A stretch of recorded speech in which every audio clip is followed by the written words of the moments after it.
Hello, everyone, and welcome to the Golden Astrologer Podcast. I'm Deb McBride, broadcasting from lovely Escazú, Costa Rica, on Sunday, the 19th of May in the year 2024. And we have just had a remarkable day yesterday where Venus met with Uranus and the Sun met with Jupiter. Now, both of these occurrences happen once a year. They're an annual event. But this is not something that happens usually on the same day, mostly because these things occur in different signs. And even though Uranus has been in Taurus for a long time, Jupiter has not. So for the Sun to meet Jupiter, it needs to meet Jupiter where it is, right? So they both met up yesterday. These were two conjunctions, and conjunctions are very powerful aspects, and they bring something to the table. Maybe you had a breakthrough, maybe you had an opening, maybe there was an opportunity, a realization, something profound, and the energy is still with us. So be aware of that. This isn't something that just evaporates in a minute. It doesn't do that. And I can say for me, I had a breakthrough and it was rather profound, but it was building up to a breakthrough for me because of work I was doing on myself. So if you've been applying some methods and doing some homework and doing things towards a gain or an aim of some sort or an energetic projection, then I would say that you probably gained some knowledge in these days, in these last days. And today we're really smoothing that out with the Sun sextiling Neptune, which is a very pleasant and lovely and smooth aspect where we're not, in some powerful, intense conjunction. Things have been intense for a long time. Okay, you know that. You know from listening to me that April was really intense and that a lot of the energy from April wasn't exact, but it carried over into May, where some recurrences and triggers of April's astrology have been present, and we're continuing to work it through. That Jupiter-Uranus, and we've been talking about it a lot, and you see it a lot on social media and the internet. That Jupiter-Uranus is very powerful. It's going to be with us, it's a trigger, it's a famous point that gets triggered. So what we experienced yesterday was that Venus came along and touched on Uranus, right? And then later this week, on Thursday, she's going to touch on Jupiter. So now that the two planets are separating, it becomes this thing where, like, we had the Sun last week go to Uranus, and then it went to Jupiter yesterday, and Venus is following in the Sun's footsteps, at the end of Taurus, moving through Taurus, and moving through this experience, triggering the creativity, the empowerment, what surfaces from all of what we gained and understood and what we started back in April. Okay, so now we're having more of this week, okay? We're having more because Venus is going to Jupiter. That's one. And Venus being with Jupiter is one of the best aspects we ever have. So this also happens once a year, of course, unless Venus is retrograde, which she is not. And she'll be with Jupiter in Taurus at 4:29 a.m. Eastern Time on Thursday the 23rd. This is so incredible that this is happening. This is so incredible as far as her relationship to that conjunction. First she touched Uranus yesterday, then she's going to go to Jupiter. This is, a very powerful conjunction that is lingering and we're still benefiting from and we're still working with. Remember what I said last week? It's not like it happened in Taurus in a different time of the year. It happened in Taurus season so that the inner planets keep coming and conjuncting it. So this is something to pay attention to astrologically on a general level, because when that happens, when something big happens in the sky and the inner planets keep talking to it, we keep getting reminded. We peel back layers. We work with the energy more deeply. We realize certain things. And this is the power of an inner planet triggering an outer planet. Now, every year, the inner planets, except for Mars, every other year, trigger in a row, like they'll they'll keep going through, each of the outer planets, and they'll keep connecting with each one by one, as, the sun and Venus and Mercury and the moon. And they move across one of the outer planets. And this is no exception. Jupiter and Uranus is very powerful. It's a 14-year cycle, and things just keep getting moved around and triggered, and it keeps coming up for us. So this is another powerful experience. Now, I'm skipping. Notice that I'm not talking about tomorrow yet. I'm talking about the important stuff, and Thursday is an important day. So I'll come back to the other things, but I want to talk about Thursday because a lot's happening on Thursday, okay? So Venus touches Jupiter. Now, anytime Venus touches Jupiter, it's the two benefics. It's the two energies, this great experience of positive force and energy coming together. So it's abundance, especially in Taurus, because it's Venus's sign. It's abundance, it's, generosity, it's happiness, it's joy, it's gratitude. And gratitude is a really good thing to practice always, but especially during Venus-Jupiter. It's an experience of expansion. It's greater love. It's higher love. It's being with your loved ones and acknowledging the love you have for them. And it's a swelling of that experience, just an expansion of beauty and love in Taurus, the sign of nature.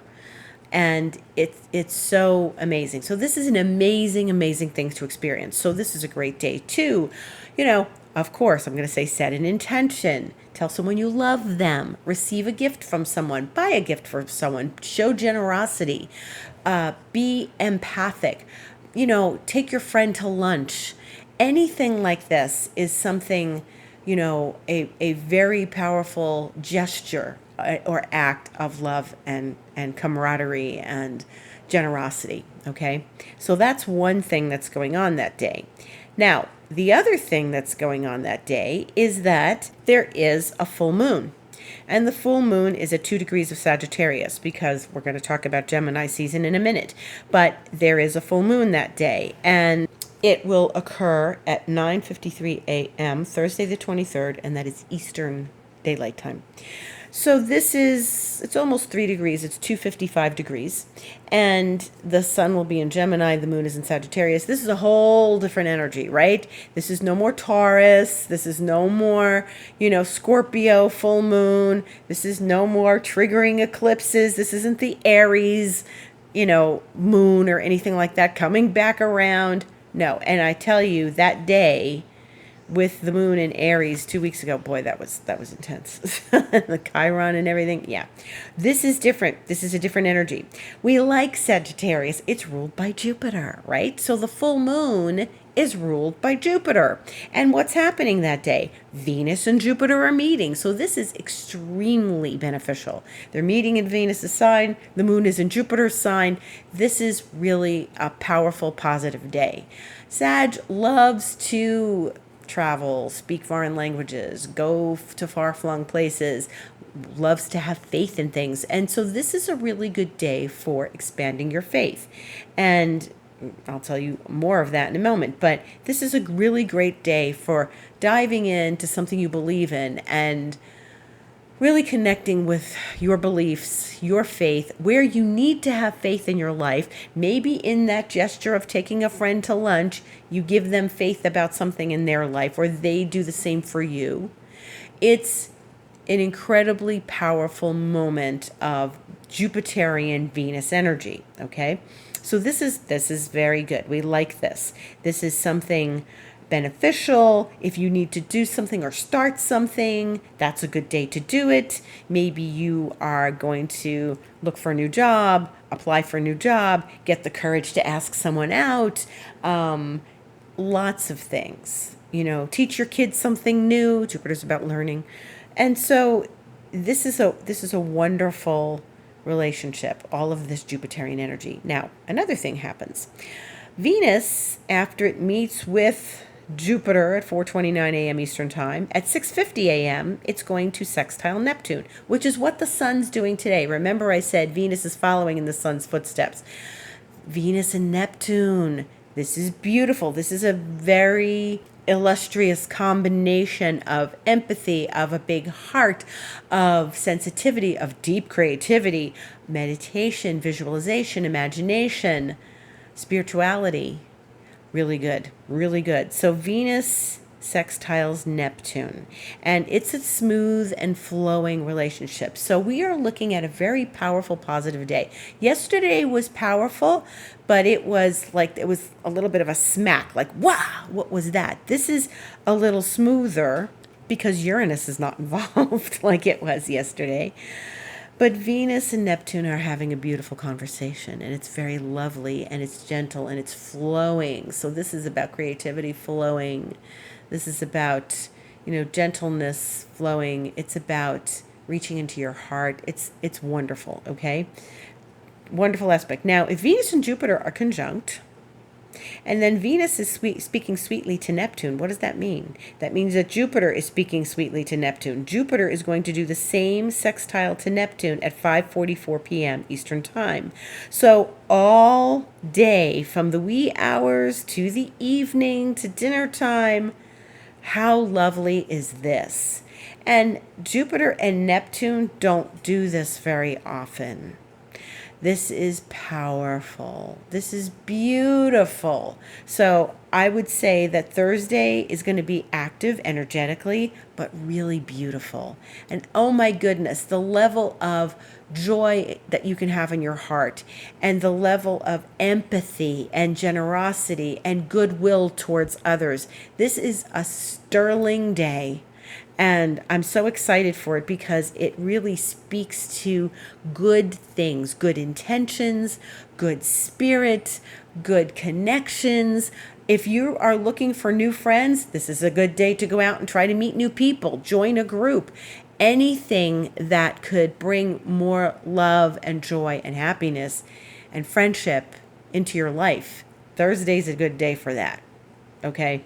Wonderful, wonderful, wonderful. And this is just a shining example of how astrology can absolutely work in our favor. And even though Venus is still talking to this conjunction in some way, she is really doing something beautiful with Neptune, with Jupiter. And I feel like on a certain level, there's going to be some real peace and calm and gentility on Thursday. And this is really important.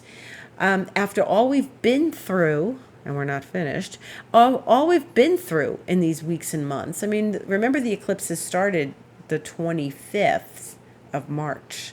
And with all we have passed through in these months, it's been really intense. And I think it's been complicated for people.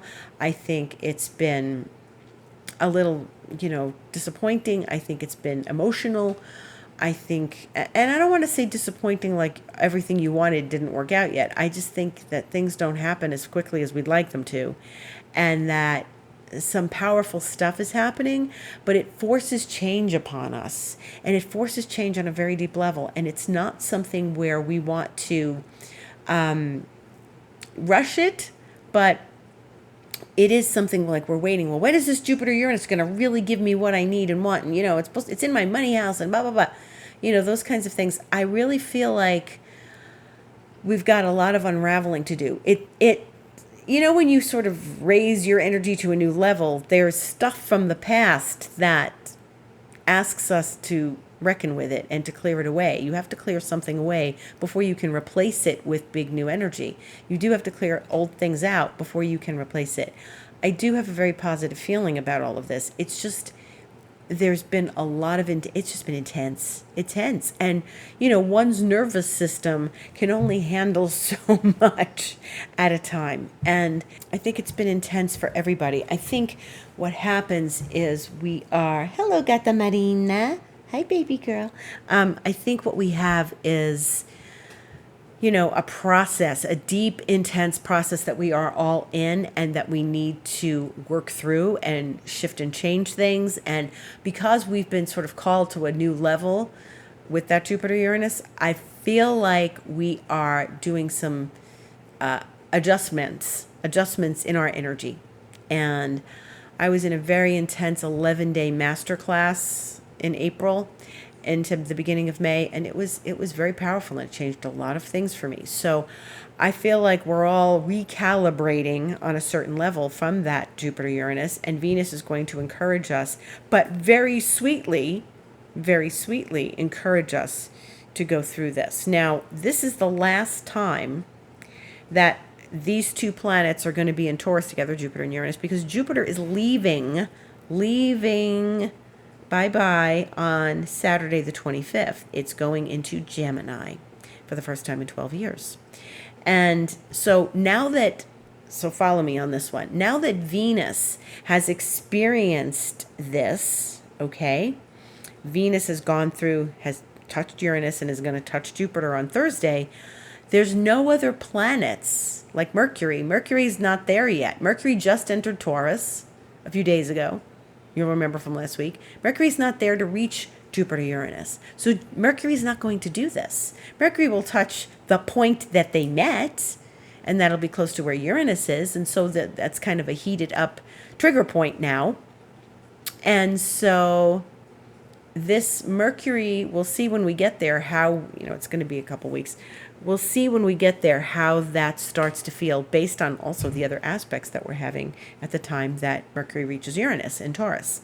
Jupiter will be gone. Jupiter's moving on. This conjunction, as we know it, is going to end, but the energy stays with us, and it's already said, okay, here's your instructions, go forward and do what you need to do. So this is very interesting because Jupiter enters Gemini 7:15 p.m. Eastern Time, Saturday the 25th, and we are having Venus enter Gemini the night that she conjuncts Jupiter. So on Thursday the 23rd, she's going into Gemini 4:30 p.m. Eastern Time. She's going to meet with Jupiter 12 hours before. She's going to then, have a relationship with Neptune a couple hours later, and then she's going to mosey on out of Taurus, her sign, into Gemini, where she's a little more frolicky and witty and charming, and well, she's charming in Taurus too, but she's a little more, she's got more of a wink going on. She's got a little zippier energy in Gemini. And then because you see Jupiter is on its way out, so it's like at the very end of Taurus, and then Venus is going to say hi, leave, and go into the next sign. Now let's step back for a moment. Tomorrow the sun goes into Gemini. That is at 8:59 a.m. Eastern Time, tomorrow the 20th of May. Okay, so the sun enters Gemini. Gemini season is upon us. And so the sun will be in Gemini, and that's why the full moon is in Sagittarius on Thursday the 23rd. So we'll have the sun in Gemini. Thursday the 23rd, we'll have that full moon, but then Venus will enter Gemini. And she'll be close to the full moon, but not entirely. Like, she's not going to go there till later, and, the moon will have moved on at that point. So by the time we get to Saturday, when Jupiter enters Gemini, we will then have 3 planets in Gemini. So we're shifting energies this week in a really big way. As I speak, we have 5 planets in Taurus.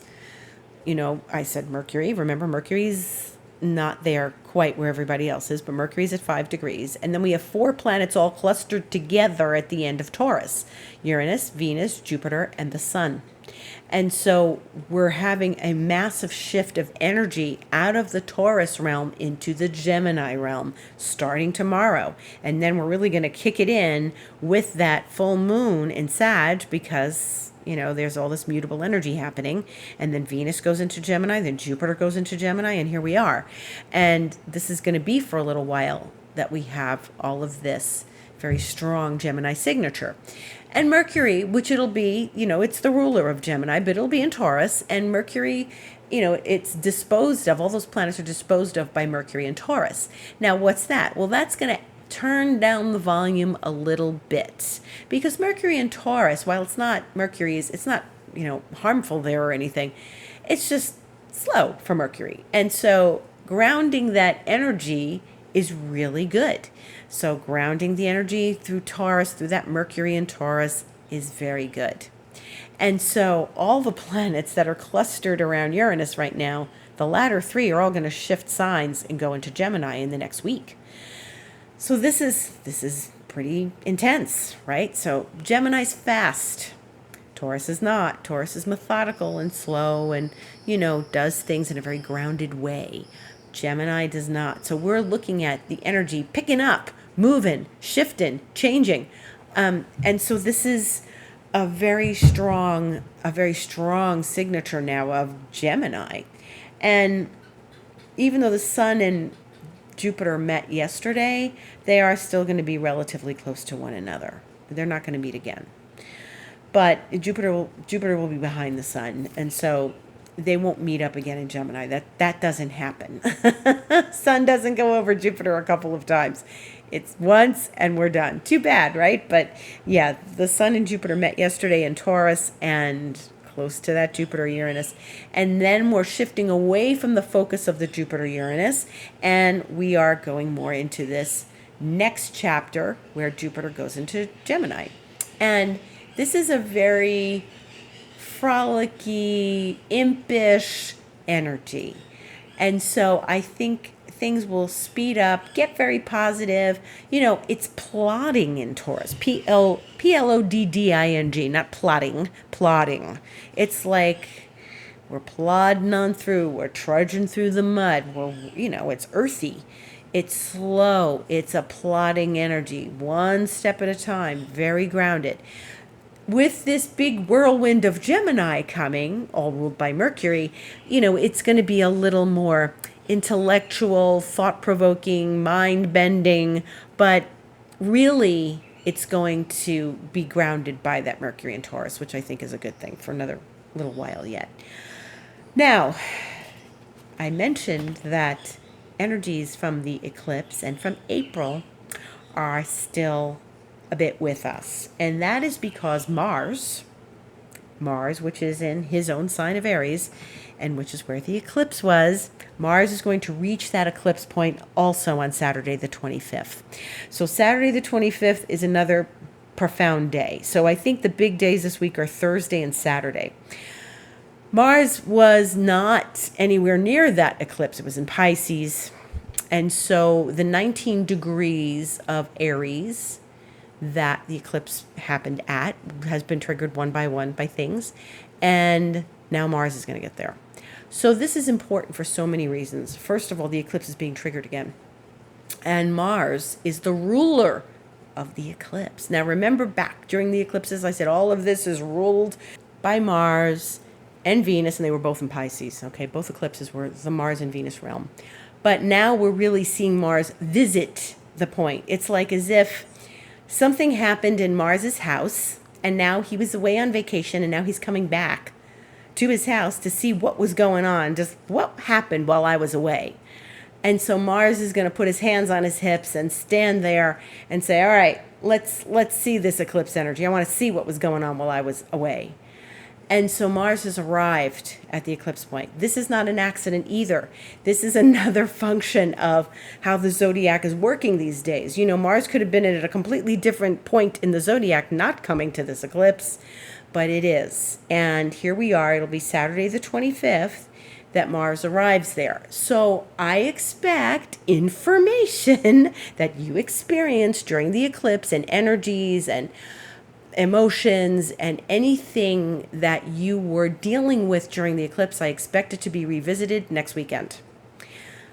And I would say this is a time to be very aware.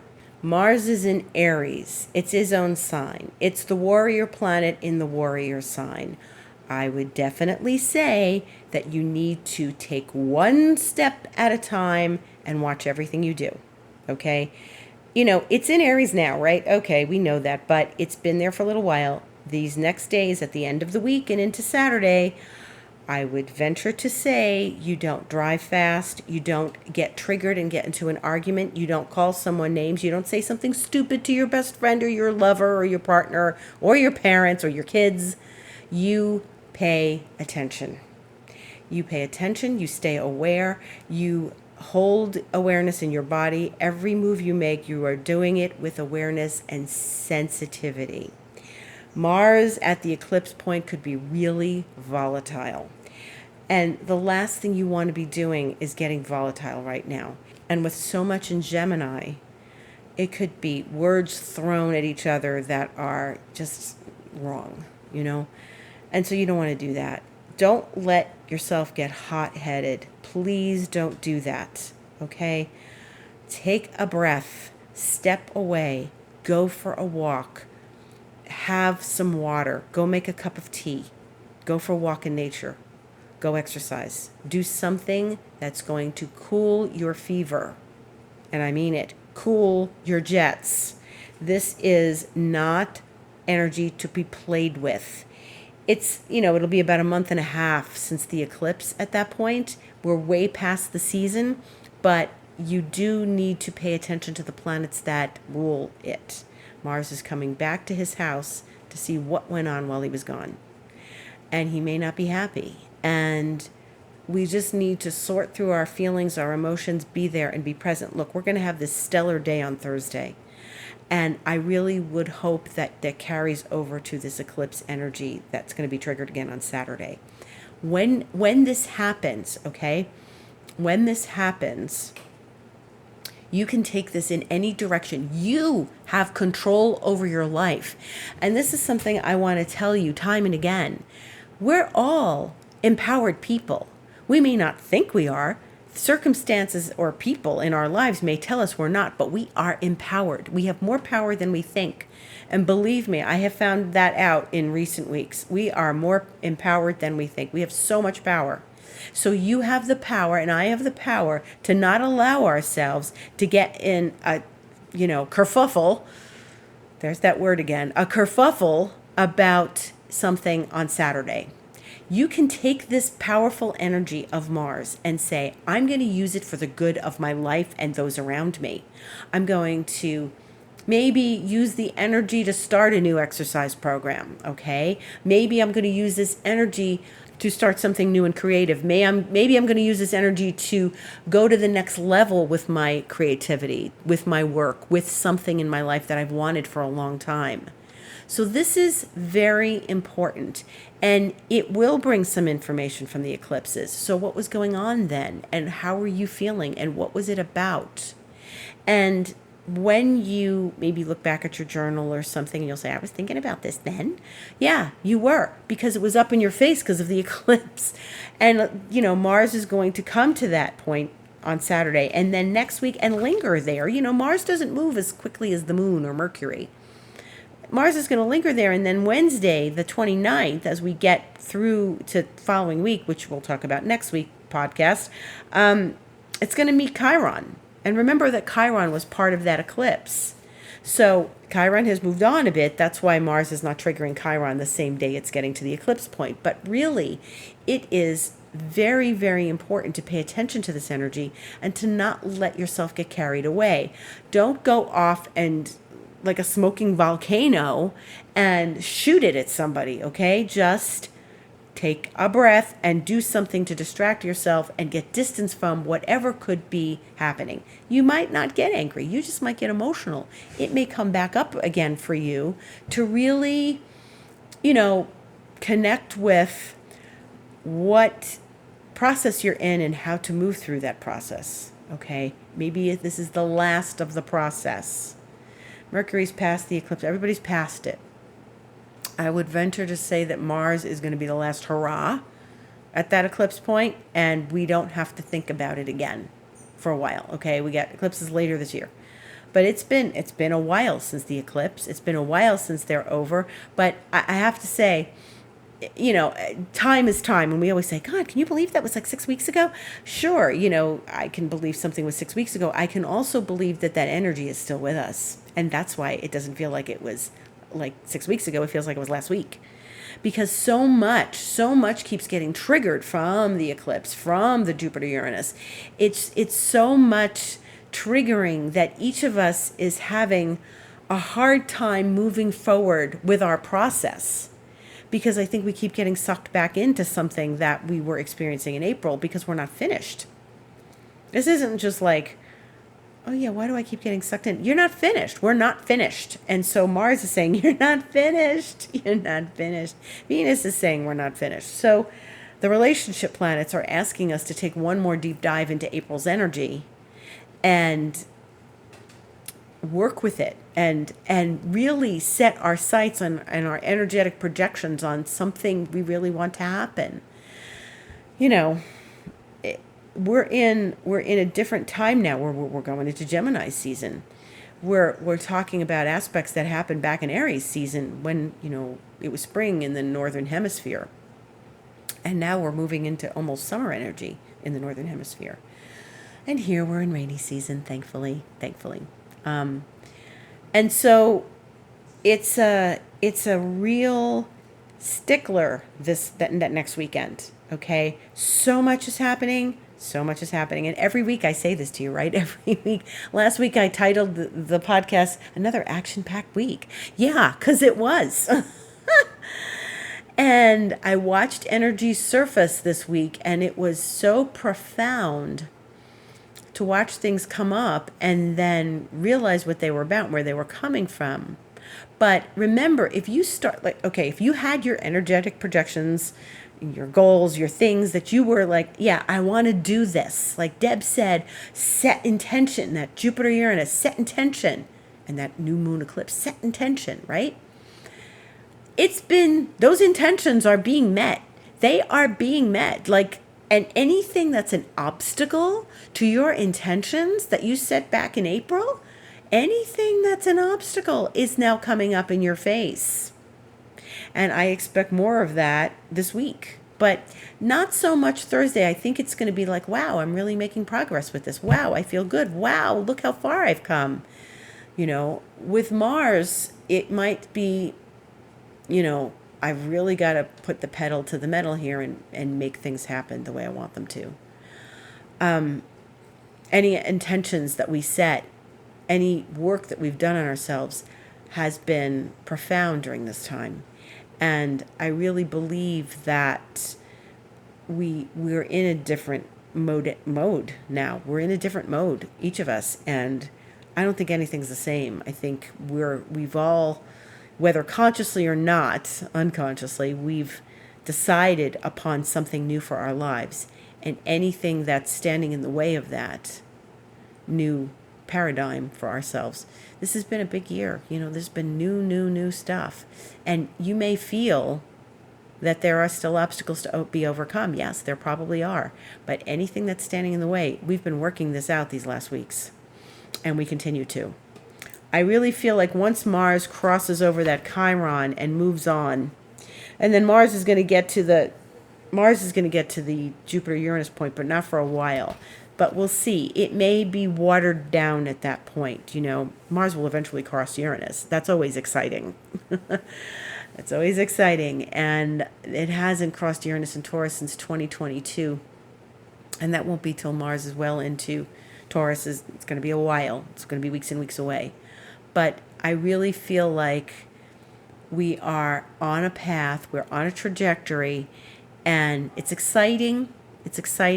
But I think there was a lot of frustration in March and April, and even this month, I think that there's been some frustration. I feel like we're making progress. I really feel like the Sun Jupiter is showing us the progress, and I feel like we're really on a new trajectory now. We're on this new path, and we're going towards what we've set intention towards to make your life better in whatever ways possible. But pay attention to this, because that Mars at the eclipse point is really, it's a deep thing, okay? Also on Saturday the 25th, Venus, who will be in Gemini, will trine Pluto in Aquarius, which is the first time that Venus is trining Pluto when Pluto's in Aquarius. So that's good. That's good, positive, creative energy.